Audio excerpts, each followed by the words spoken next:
Excusez-moi pour le dérangement, je voulais juste vous informer que vous pouvez avoir accès à des images indices de nos futures vidéos exclusivement sur les réseaux sociaux Twitter et Facebook.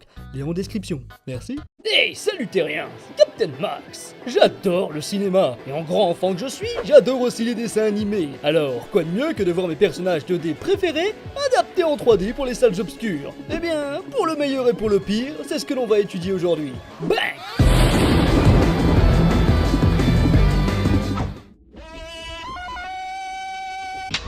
Georges de la Jungle est une série animée américaine diffusée en 1967, dont les épisodes duraient seulement 8 minutes. Parodie de Tarzan, notre héros en incarne la caricature parfaite. Il est musclé, vêtu d'une peau de bête et se balade de liane en liane, mais il est bien plus ahuri que son homologue. Ce que l'on réalise dès les premières secondes de son excellent générique. Georges de la Jungle. Ce comique de répétition sera la marque de fabrique de la série. L'homme de la jungle finit inexorablement par se prendre un arbre dans la figure. Après 17 épisodes, tous diffusés la même année, la licence ne donnera plus aucun signe de vie avant 1997, quand Disney décide de produire une adaptation cinématographique avec Brendan Fraser dans le rôle titre. C'est sans doute grâce à son interprétation d'un homme des cavernes dans California Man que Fraser fut choisi pour jouer à nouveau un individu sous-développé, arborant une chevelure de sauvage. À la suite d'un terrible crash d'avion, Georges, encore bébé, est recueilli et élevé par les gorilles. 30 ans plus tard, il vit en parfaite harmonie avec la faune et la flore. Accompagné de ses deux amis, déjà présents dans la série, le gorille et son chien. Oui, Chip est en réalité un éléphant, mais vu que son abruti de maître l'a toujours considéré et éduqué comme tel, la pauvre bête se prend pour Médor. Mais un jour, l'homme va faire une rencontre qui bouleversera sa vie, celle d'Ursula, une jolie jeune femme. Alors, bon ou mauvais film? Et bonne ou mauvaise adaptation? Les personnages sont caricaturaux, les costumes grotesques et les blagues, elles aussi, foncent tout droit dans les arbres, faute de ne pas voler assez haut. Et ça peut paraître absurde, mais s'il est un long métrage plutôt moyen, il s'avère être finalement une très bonne adaptation. Tous les soucis cités précédemment sont les conséquences d'une fidélité absolue à l'œuvre originale, respectant scrupuleusement les moindres détails, comme le narrateur extradégétique semblable à celui de 1967. Et malgré ses défauts, j'ai quand même beaucoup de sympathie pour ce film, réalisé avec le cœur, et des acteurs qui ne se prennent pas au sérieux et qui donnent toutes leurs âmes aux personnages.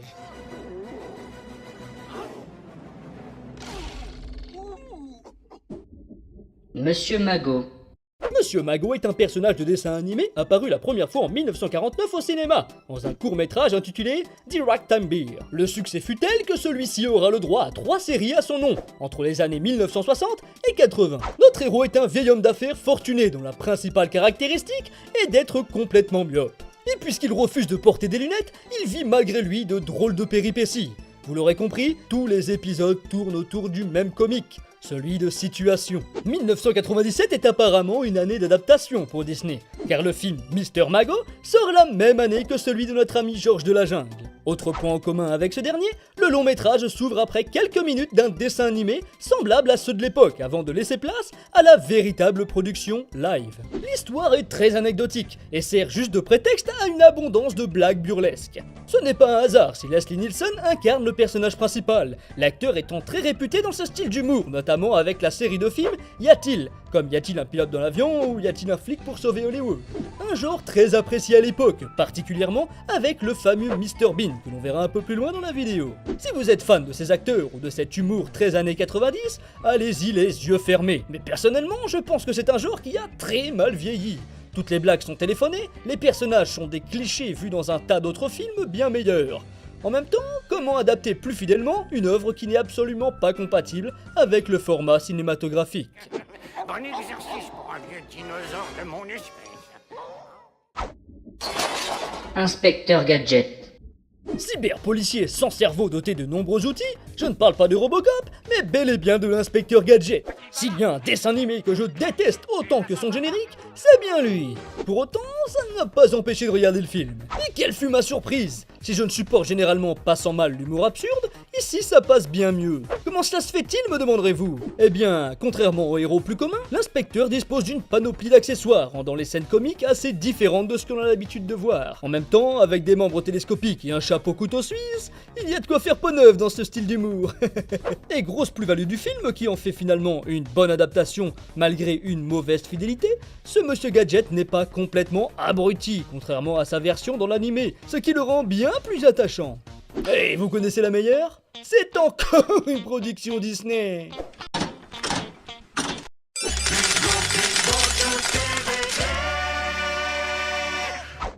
Scooby-Doo. Je pense que tout le monde connaît Scooby-Doo et sa bande d'adolescents chasseurs de mystères. Ce dessin animé est sûrement le plus culte parmi ceux abordés aujourd'hui. Depuis la première série diffusée en 1969, plus d'une dizaine ont été créés par la suite. Pour ceux qui vivent dans un lieu encore plus éloigné de votre civilisation que nous, je vais quand même vous résumer un peu l'histoire. Un groupe de jeunes, accompagnés d'un chien, décide de monter une équipe nommée Mister et compagnie, afin de résoudre des phénomènes paranormaux. Même si je n'ai pas regardé l'animé depuis bien longtemps, j'ai vu pas mal d'épisodes, et ce qui m'a frappé, c'est que l'intrigue est toujours la même. D'abord, un événement paranormal se produit, comme un spectre qui effraie les gens. Le Scooby Gang débarque et enquête. Ils se séparent, Scooby-Doo et Sammy vont d'un côté et se font poursuivre en musique. Ensuite, les membres élaborent un plan pour attraper le revenant, et révélation de ouf godin, il s'agit d'une imposture et un homme est caché sous le masque. Tous les épisodes se ressemblent. On change le fantôme effrayant par un zombie voleur de bijoux, et hop, en voilà un nouveau. Non, ça n'a rien à voir, c'est un autre son, c'est un autre style. Cependant, j'ai toujours eu de l'affection pour Sammy et son fidèle ami à quatre pattes. Raison pour laquelle j'ai voulu voir le film lors de sa sortie en 2002. Et étonnamment, le scénario prend une tournure différente de ce à quoi nous avait habitué l'animé. Au début, nos 5 compères se disputent et se séparent pour se retrouver 2 ans plus tard sur Spooky Island suite à l'invitation de Monsieur Mondavarius, propriétaire de l'île et de son parc d'attractions. La raison de cette réunion? Un nouveau mystère à résoudre, bien sûr. Je ne vais pas vous en dire plus sur l'histoire au risque de spoiler un max, mais les quelques modifications par rapport à la série m'ont dérangé. Essentiellement ceux apportés aux personnages de Vera, Fred et Daphné, et l'intro avec la séparation des membres du groupe qui ne sert strictement à rien, si ce n'est que pour justifier le changement brutal de comportement de nos protagonistes. Vera, la timide, porte un gros décolleté, Fred devient un frimeur égocentrique tandis que Daphné passe de la fille fragile qui se fait toujours kidnapper à un maître du karaté. Ce n'est sans doute pas pour rien qu'elle est incarnée par l'actrice de Buffy contre les vampires. Très mal noté par les critiques ciné, Scooby-Doo ne mérite peut-être pas une telle haine. Il est d'ailleurs bien meilleur que les suites qui sortiront quelques années après. Tiens d'ailleurs, revenons à Mr Bean, il est excellent dans son rôle de patron un peu fou. On retrouve même pas mal de scènes cultes du dessin animé, comme les poursuites en musique, et les animations du mangeur de Scooby-Squee sont très nombreuses et bien réalisées. Vraiment, tu trouves ça réussi? Je te rappelle qu'il est sorti 1 an après Le Seigneur des Anneaux et Harry Potter. Ah! Casper. Conçu initialement en 1939 comme base d'un livre, c'est en 1945 que Casper se dévoile au public dans un court-métrage pour le cinéma. Suite au succès qu'il rencontre, 2 autres verront le jour. Puis en 1950, le gentil fantôme a le droit à sa propre série de 52 épisodes diffusée dans le monde entier. Après une seconde série et quelques téléfilms animés, Casper fait son retour dans les salles obscures en 1995. Mais cette fois-ci, pour un vrai film live. Le petit esprit se retrouve doté d'un magnifique long métrage, aussi drôle que poignant, rappelant un peu les contes de chez Disney. Il nous raconte l'histoire d'un enfant décédé à cause d'une pneumonie, semble-t-il. Casper vit désormais avec ses 3 oncles bien plus terrifiants que lui, dans un vieux manoir. Étant le bouc émissaire de la famille, il n'a qu'un seul désir, se faire des amis. Mais à chaque fois qu'il essaie, il ne réussit qu'à leur faire peur, jusqu'au jour où James, parapsychologue, s'y installe avec sa fille. Il s'agit du premier film du réalisateur Brad Silberling, qui est accompagné par Steven Spielberg en tant que producteur délégué. Ce dernier est donc à l'origine du projet et du financement. Très loin du burlesque des longs métrages présentés précédemment, Casper parvient encore aujourd'hui à me faire sourire par son humour et me toucher par ce qu'il raconte. Une œuvre aussi intéressante pour les enfants que pour leurs parents. Petit bonus, on a même le droit de nombreux caméos, comme celui de Mel Gibson, Clint Eastwood, et notamment celui du Dr Stans de chez SOS Fantôme, avec la sympathique réplique « Qui c'est qu'on appelle? Quelqu'un d'autre. » C'est sur notre ami fantôme que s'achève cet épisode. Il me reste bien assez de matière pour réaliser d'autres vidéos sur les adaptations au cinéma. Alors si ça vous chante, n'hésitez surtout pas à liker, partager et commenter la vidéo pour me le faire savoir. Merci et à très bientôt, terrien.